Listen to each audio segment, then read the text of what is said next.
Irene? Joanna, nag-CR lang si TJ. Sige, pasok. Sige po.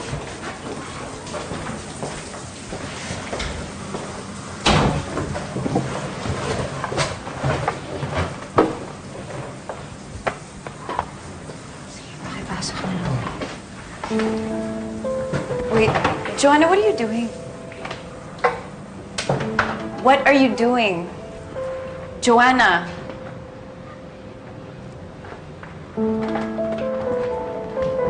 Kuya Nestor, pakilagay na lang po dyan. Ako, ma'am.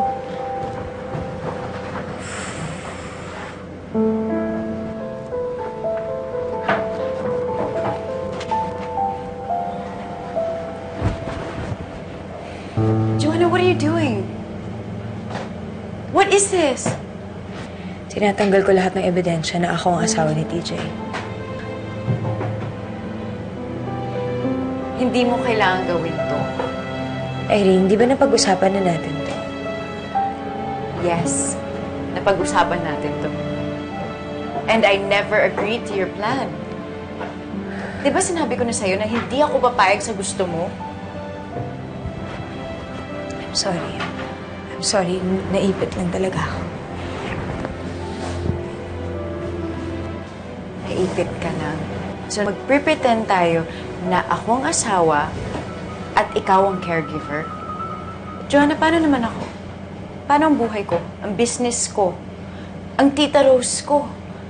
Kapag nalaman niya ito, she's gonna freak out.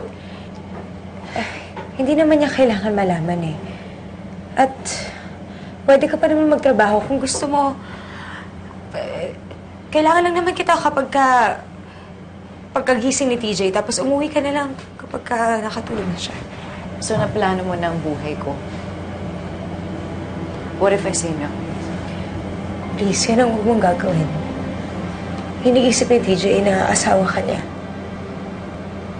Pero Makakalimutan niya. hindi ka nga niya makalimutan! Kuya Nestor, please, bumaba ka na lang muna sandali. Sige po, ma'am. Ano bang gusto mo?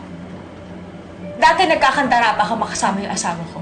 Ngayon, binibigyan kita ng pagkakataon, tumatanggi ka naman. Kasi may sarili na akong buhay.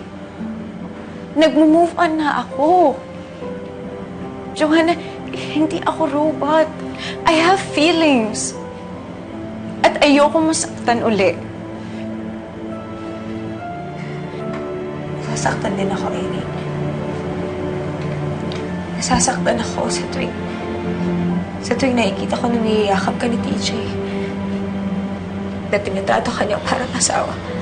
Pero lahat ng yun nilululun ko. Tinatanggap ko dahil mahal ko siya. At gagawin ko ang lahat para sa kanya.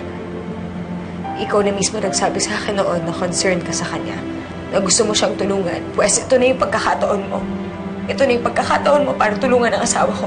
Sana naman huwag mong ipagkait sa kanya yun.